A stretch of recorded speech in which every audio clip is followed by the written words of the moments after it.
आज का ये एपिसोड शुरू करने से पहले एक छोटी सी बात।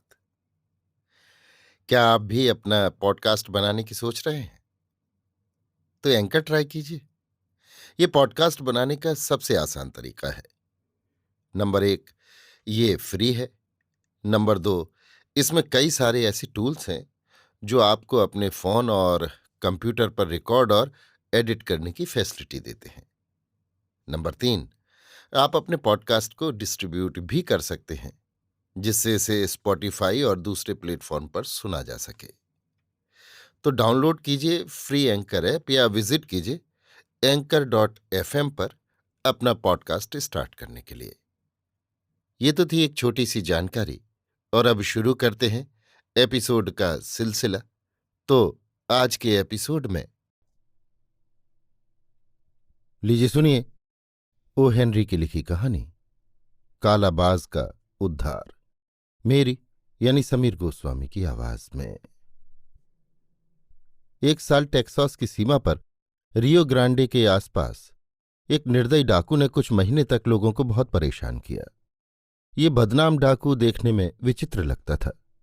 उसके व्यक्तित्व ने उसके लिए सीमा का आतंक, कालाबाज उपाधि अर्जित की थी। उसके और उसके दल के कारनामों की अनेक डरावनी कहानियां प्रचलित थीं। सहसा एक पल में ही ये कालाबाज पृथ्वी पर से गायब हो गया। दोबारा किसी ने चर्चा भी नहीं की। उसके अंतर्धान होने के इस रहस्य का अनुमान उसके दल के सदस्य भी न लगा सके।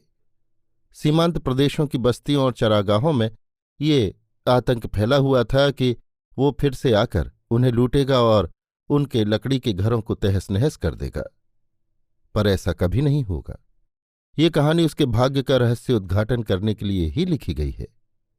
कहानी का प्रारंभिक मसाला सेंट लुई के एक कलाल ने दिया। एक बार उसकी पारखी दृष्टि चिकन रगल्स पर पड़ी, जो मुफ्त खाने के दानों को लोभपूर्वक चुग रहा था। चिकन एक खाना बदोश था। उसकी नाक मुर्गे की चोंच सी थी।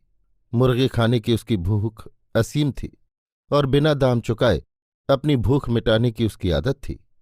साथ ही आवारों ने इन्हीं कारणों से उसे ये नाम दिया था। डॉक्टरों का कहना है कि खाने के समय शराब पीना स्वास्थ्य के लिए हानिकारक है, लेकिन मैखानों का स्वास्थ्य विज्ञान इससे बिल्कुल उल्टा ही है। चिकन आज खाने के साथ शराब का पैग खरीदना भूल गया था। कलाल अपने गल्ले से उठकर आया, नींबू निचोड़ने के औजार से इस मूर्ख भोजन भट्ट का कान पकड़ा और उसे दरवाजे से बाहर सड़क पर धकेल दिया। इस प्रकार चिकन के दिमाग में आने वाली सर्दियों की विभीषिका का एहसास हो गया। रात ठंडी थी। तारे करुणाहीन चमक से जगमगा रहे थे। सड़कों पर आदमियों की दो अहंकारपूर्ण धक्का मुक्की करती हुई धाराएं शीघ्रता से चली जा रही थीं। लोगों ने अपने ओवरकोट धारण कर लिए थे और उनके नीचे के कपड़ों के अंदर वाली जेबों से पैसे निकलवाने में कितनी कठिनाई होती है, इसे चिकन बहुत अच्छी तरह जानता था।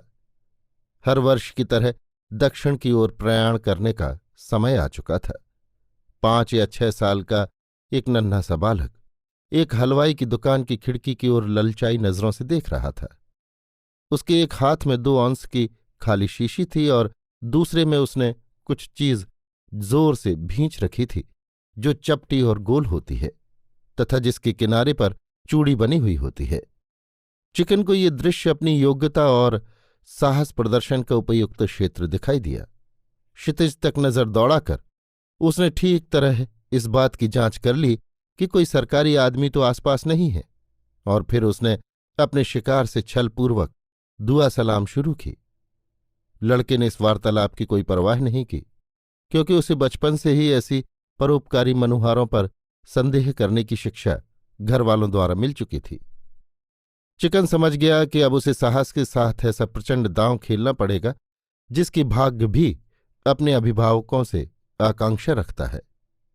उसकी कुल पूंजी 5 सेंट थी, और यदि वो उस चीज को जीतना चाहता है जो उस लड़के की मुट्ठी में भिची हुई है, तो उसे अपनी कुल पूंजी की जोखिम उठानी पड़ेगी। चिकन जानता था कि ये एक अनिश्चित लॉटरी है। उसे कोई तरकीब लगाकर अपने ध्येय की सिद्धि करना चाहिए, क्योंकि बच्चों को जबरदस्ती लूटने से उसे एकदम डर लगता था। एक बार एक बगीचे में भूखे मरते हुए उसने एक बच्चे के हाथ में की दूध की बोतल पर हमला कर दिया था। क्रुद्ध बालक ने इतनी जल्दी मुंह फाड़कर अपनी नाराजगी प्रकट की कि न जाने कहाँ से सहायता आ पहुंची और उसे 30 दिन आराम से जेल काटनी पड़ी। उसी दिन से उसी की जबानी वो बच्चों से डरता था। बच्चे को उसकी मिठाइयों की पसंद के बारे में कलात्मक ढंग से पूछना शुरू करके धीरे धीरे उसने सारी आवश्यक जानकारी हासिल कर ली। उसकी माँ ने उसे समझाकर भेजा था कि वो पहले दवाई के दुकानदार से 10 सेंट की दर्द की दवा बोतल में डलवाए, अपने डॉलर को बंद मुट्ठी में भींच कर रखे, रास्ते में किसी से बात करने के लिए न रुके और दुकानदार से कहे कि वो बाकी की रेजगारी लपेट कर उसके पैंट की जेब में डाल दे। वास्तव में उसकी 2 जेबें थीं और उसे चॉकलेट क्रीम सबसे ज्यादा पसंद थी। चिकन स्टोर में गया और सटोरिया बन गया। आने वाली बड़ी जोखिम की तैयारी में अपनी सारी पूंजी उसने मिठाई के शेयरों पर लगा दी। उसने बच्चे को कुछ मिठाइयां दी और उसमें विश्वास का संचार होते देखकर उसे संतोष हुआ। इसके बाद अभियान का नेतृत्व संभालना आसान था। सिर्फ अपने विनियोग का हाथ पकड़कर कुछ दूरी पर अपनी जान पहचान वाली दवाइयों की दुकान तक ले जाना था। वहां चिकन ने एक अभिभावक की हैसियत से डॉलर तो अपने हाथ में संभाला और दवाई मांगी। खरीदारी के उत्तरदायित्व से मुक्त होकर लड़का खुशी खुशी अपनी कैंडी चूसने लगा और तब उस सफल सौदागर ने अपनी जेबों को टटोला, जिसमें उसे सर्दी के कपड़ों की यादगार के रूप ओवरकोट का एक बड़ा बटन मिल गया। उसे उसी प्रकार सावधानी से लपेटकर उसने ये जाली रेजगारी उस विश्वास करने वाले लड़के की जेब में डाल दी। लड़के का मुंह घर की ओर करके कृपापूर्वक उसकी पीठ थपथपाकर, क्योंकि चिकन का हृदय मुर्गे की तरह ही डरपोक था, और अपनी लागत पर 1700% लाभ उठाकर वो सटोरिया बाजार से निकल गया। 2 घंटे बाद आयरन माउंटेन की मालगाड़ी का इंजन खाली डिब्बे लिए हुए अपने कारखाने से टेक्सास की तरफ रवाना हुआ। एक मवेशी डिब्बे में घास के ढेर पर चिकन आराम से लेट गया। इस घोंसले में उसके पास कुछ घटिया शराब और एक थैली में रोटी और पनीर पड़ा था। अपनी व्यक्तिगत गाड़ी में श्रीमान चिकन रगल्स सर्दियां बिताने के लिए दक्षिण की यात्रा कर रहे थे। 1 सप्ताह तक वो गाड़ी रुकती हुई, बदलती हुई और मालगाड़ियों की तरह बढ़ती घटती हुई दक्षिण की तरफ लुढ़कती रही, लेकिन चिकन भूख प्यास लगने के अवसरों के सिवाय उसी से चिपका रहा। वो जानता था कि गाड़ी निश्चित रूप से उसकी मंजिल सान अंटेनियो तक जाएगी। वहां पर हवा मंद और स्वास्थ्यकर होगी। वहां के लोग दयालु और मुक्त भोगी। वहां के कलाल उसे ठोकर नहीं मारेंगे। यदि वो एक ही जगह पर बार बार बिना पैसे दिए खा भी लेगा तो उसे रटे हुए शब्दों में बिना क्रोध दिखाए गालियां ही देंगे, और उनका गालियां देने का ढंग भी बड़ा दिलचस्प होता है, जिसमें वे लंबा चौड़ा शब्दकोश खाली कर देते हैं, और जब तक वे उसकी भर्त्सना करेंगे चिकन अपना खाना समाप्त कर लेगा। वहां का मौसम सदाबहार, वहां की रातें सदा सुहागिन, और यदि घरों में आव भगत न होती तो सर्दी के कुछ इन्हीं गिने दिनों को छोड़कर खुले में आदमी बड़े आराम से सो सकता है। टेक्सर खाना पहुंचकर उसका डिब्बा एक और गाड़ी से जोड़ दिया गया। गाड़ी बराबर दक्षिण की ओर बढ़ती रही और कोलोरेडो का पुल पार करके आस्टिन पहुंची, जहां से एक शाखा तीर की तरह सीधी सान अंटेनियो जाती थी। लेकिन मालगाड़ी जब सान अंटेनियो पहुंची तब चिकन सो रहा था। 10 मिनट बाद गाड़ी लारेडो के लिए रवाना हो गई, जो उस लाइन का अंतिम स्टेशन था। मवेशियों के एक खाली डब्बे इसी दरमियान अलग अलग गोचरों में मवेशी लादने के लिए बटने वाले थे। चिकन की आंख खुली तब गाड़ी खड़ी थी। दरारों से देखने पर उसे बाहर चांदनी दिखाई दी। रेंगते हुए बाहर आकर उसने देखा कि उसका डिब्बा 3 अन्य डिब्बों के साथ निर्जन जंगल की एक ओर खड़ा है। रेल के एक किनारे मवेशियों का एक बाड़ा है और उन्हें गाड़ी में लादने का यंत्र भी वहीं पड़ा है। रेल की पटरी के चारों ओर सूखा सुनसान मैदान समुद्र की तरह फैला हुआ है। चिकन को महसूस हुआ कि इस वीराने में वो अकेला रॉबिन्सन क्रूसो की तरह भटक गया है। पटरी के पास ही एक सफेद खंभा था। पास जाकर चिकन ने पढ़ा, सान अंटेनियो 90 मील। लारेडो भी दक्षिण की ओर उतनी ही दूरी पर था। किसी भी शहर से वो इस समय लगभग 100 मील दूर था। उस रहस्यपूर्ण निर्जन से जानवरों की चीखें सुनाई दे रही थीं। चिकन को अकेलापन महसूस हुआ। वैसे तो वो बोस्टन में रहा और पढ़ा नहीं, शिकागो में रहा और डरा नहीं, फिलाडेल्फिया में रहा और सोने की जगह नहीं खोजी, न्यूयॉर्क में रहा और आसरा नहीं पाया, और पिट्सबर्ग में रहकर शराब में अपनी हस्ती को नहीं डुबाया, परंतु आज के जैसा अकेलापन उसने कभी महसूस नहीं किया। एकाएक उस गहन नीरवता में उसे घोड़े की हिनहिनाहट सुनाई दी। आवाज पूरब की ओर से आ रही थी। चिकन ने सावधानी से उसी दिशा में खोज आरंभ की। ऊंची ऊंची घास से वो बचकर चला, क्योंकि इस बीहड़ में ऐसी कई चीजें हो सकती हैं जिनसे वो डरता था, जैसे सांप, चूहे, डाकू, कनखजूरे, मरीचिका, गडरिये, जंगली भील, केकड़े या और कोई भला। उसने कहानियों में इन चीजों के संबंध में बहुत पढ़ रखा था। अपने गोल गोल सिरों को उठाए डरावने ढंग से फैली हुई नागफनी के झुंड के उस तरफ जाते ही वो डर से कांप उठा। एक घोड़ा उसके आने से चौकन्ना होकर उछला और नथने फुलाता हुआ कोई 50 गज भागकर फिर चरने लगा। इस वीराने में यही एक ऐसी चीज थी जिससे चिकन डरता नहीं था। वो खेतों में ही छोटे से बड़ा हुआ था और बचपन से ही घोड़ों को संभालना, दौड़ाना और समझना सीख गया था। धीरे धीरे घोड़े को पुचकारता हुआ वो आगे बढ़ा। एक बार डर कर घोड़ा शांत हो गया था और चिकन ने धीरे धीरे आगे बढ़कर डोरी का फंदा डालकर उसे पकड़ लिया। कुछ ही देर में उसने मैक्सिकन बंजारों की तरह उसी डोरी की काम चलाऊ लगाम बना ली। दूसरे ही क्षण वो घोड़े के ऊपर बैठा सरपट आगे बढ़ा जा रहा था। ये मुझे कहीं न कहीं तो पहुंचा ही देगा, ये सोचकर उसने मंजिल और दिशा घोड़े की इच्छा पर छोड़ दी। इस चांदनी रात में खुले मैदान पर घोड़े को स्वच्छंद दौड़ाना चिकन जैसे कामचोर और आलसी मनुष्य के लिए भी आनंद की बात हो सकती थी, परंतु इस समय उसकी इच्छा नहीं थी। उसका सिर चकरा रहा था, प्यास से गला सूख रहा था और जिस किसी अनिश्चित स्थान में उसका घोड़ा उसे ले जा रहा था, उसकी एक धुंधली सी आशंका उसे परेशान कर रही थी। उसने देखा कि घोड़ा एक निश्चित मंजिल की तरफ बढ़ रहा था। जहां समतल मैदान होता वहां वो तीर की तरह पूरब की ओर भागता, और जहां रास्ता पहाड़ियों, सूखे नालों या दुर्गम घाटियों से असम हो जाता, वहां भी वो अपने किसी सहज ज्ञान से प्रेरित उसी दिशा में अग्रसर हो रहा था। अंत में एक छोटी सी पहाड़ी के किनारे घोड़े ने अपनी चाल धीमी कर दी। कुछ ही दूर पेड़ों का एक झुरमुट आया, जिसके नीचे मैक्सिको निवासियों के रहने जैसी एक गुमटी थी। एक कमरे का छोटा सा घर, बांस पर मिट्टी थोप कर बनाई हुई कच्ची दीवारें और फूस का छप्पर। अनुभवी आंखों ने इसे फौरन किसी छोटी सी चरागाह के मालिक के निवास स्थान के रूप में पहचान लिया होता। चांदनी में नजदीक के बाड़े की जमीन भेड़ों के खुरों द्वारा कूट पीस कर समतल बना दी गई थी।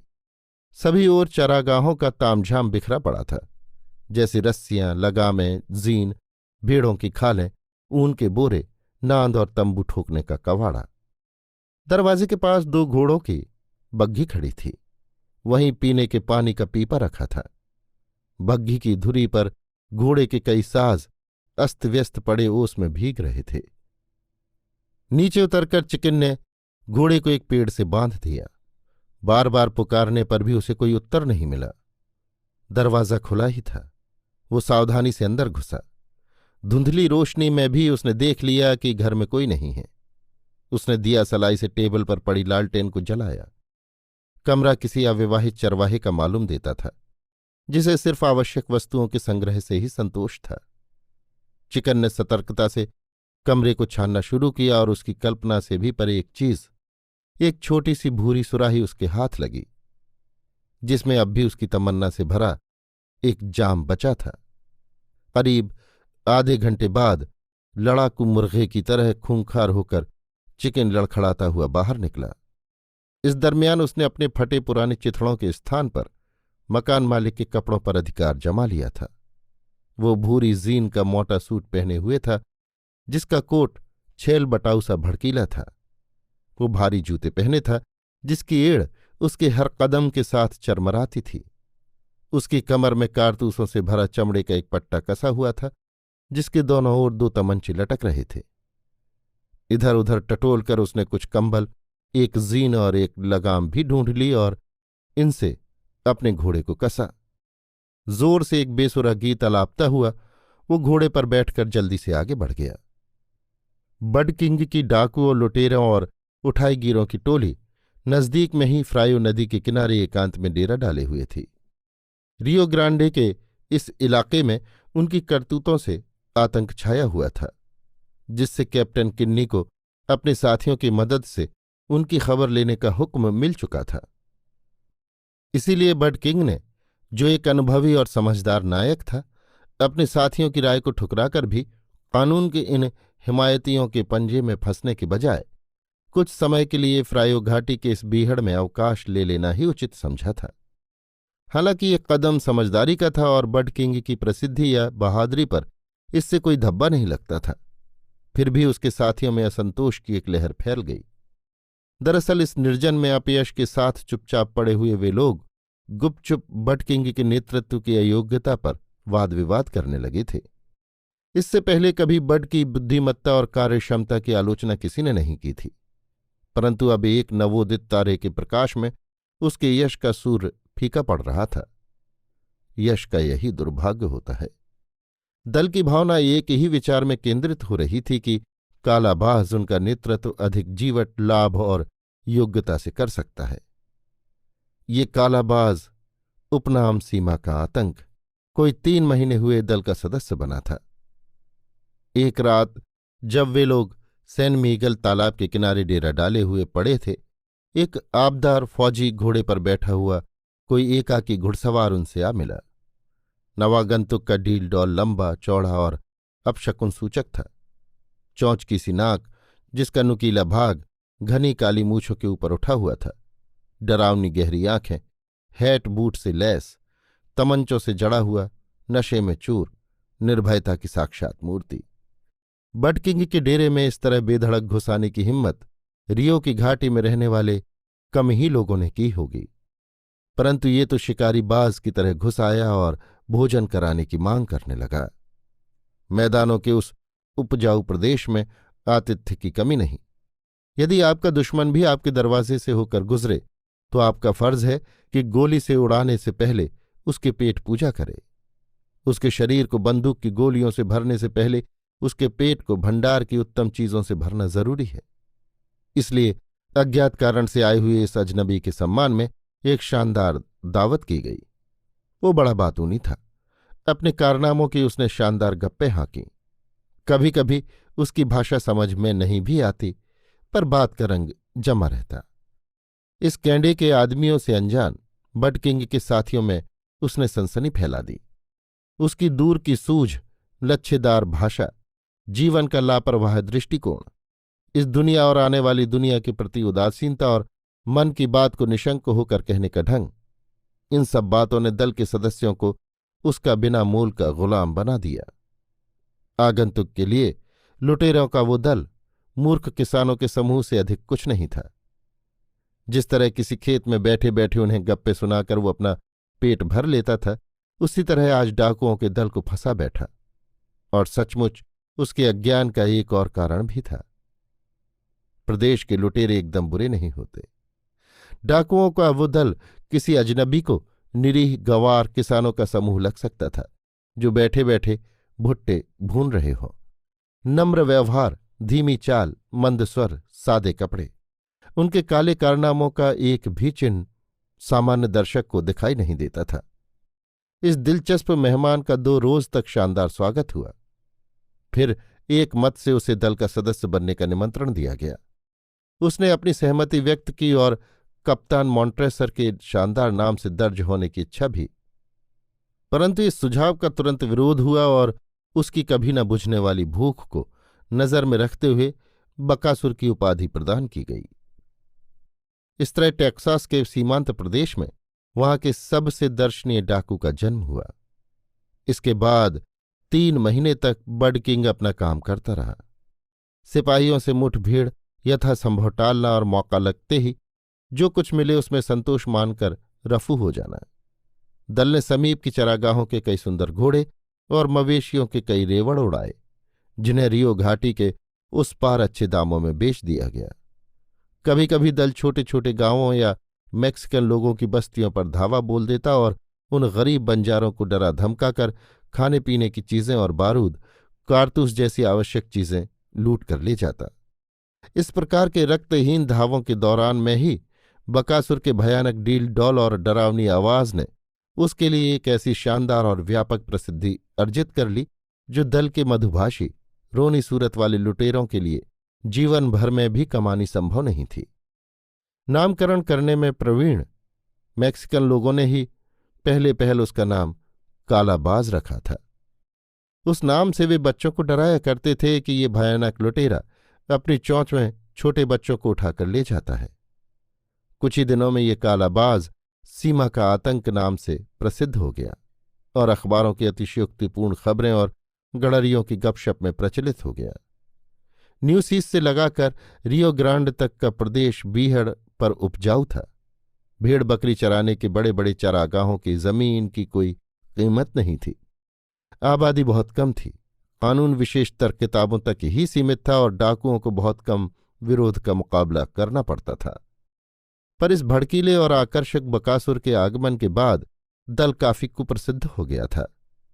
तब किन्नी और उनके साथियों ने इसी प्रदेश में डेरा जमाया। बड किंग ने निश्चय किया कि अब दो ही विकल्प हैं, या तो खूंखार लड़ाई या कुछ समय के लिए संन्यास। लड़ाई की जोखिम उठाना इस समय अनावश्यक समझकर वो अपने दल को फ्रायो के एक दुर्गम दर्रे में ले गया।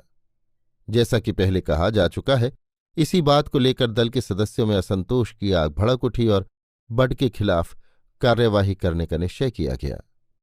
उत्तराधिकारी के रूप में कालाबाज ही लोकप्रिय था।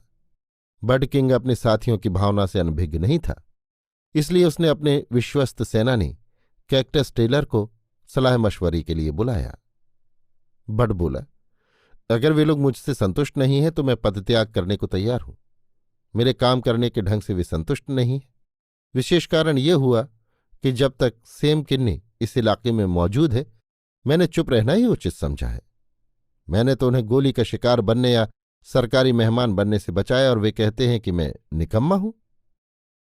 कैक्टस ने उत्तर दिया, असली कारण ये नहीं है।